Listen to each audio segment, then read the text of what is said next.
एक समय की बात है। भारत के एक विशाल और समृद्ध राज्य में एक राजा राज करता था। वह अपनी प्रजा के बीच अपनी बुद्धिमानी, न्याय और दयालुता के लिए प्रसिद्ध था। लेकिन राजा के साथ एक दुर्भाग्य था। उसकी एक आंख नहीं थी और एक पैर भी नहीं था। इन शारीरिक अक्षमताओं के बावजूद उसका शासनकाल शानदार था।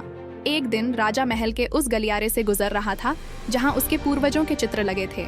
उसने अपने दादा, परदादा और सभी महान पूर्वजों के चित्र देखे और सोचा कि उसका भी एक चित्र बनना चाहिए जो आने वाली पीढ़ियों को उसकी याद दिलाए।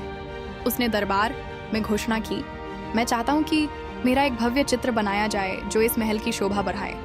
यह सुनकर सभी दरबारी चित्रकार चिंतित हो गए।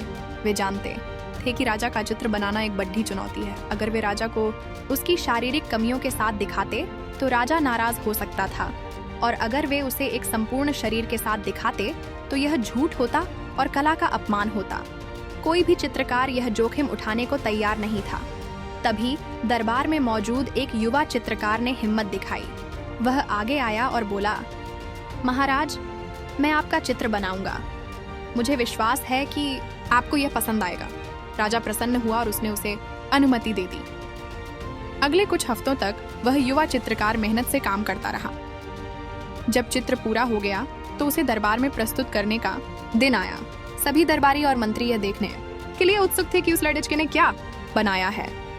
जब पर्दा हटाया गया तो सभी की आंखें आश्चर्य से खुली रह गईं। चित्र में राजा एक घोड़े पर बैठा था।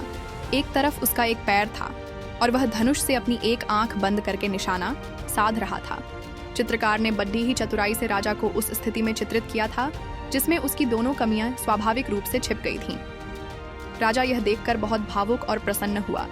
उसने उस चित्रकार की सोच और सकारात्मक दृष्टिकोण की बहुत प्रशंसा की। इस कहानी से हमें यह सीख मिलती है कि हमें हमेशा दूसरों की कमियों पर ध्यान केंद्रित करने के बजाय उनकी अच्छाइयों और शक्तियों को देखना चाहिए।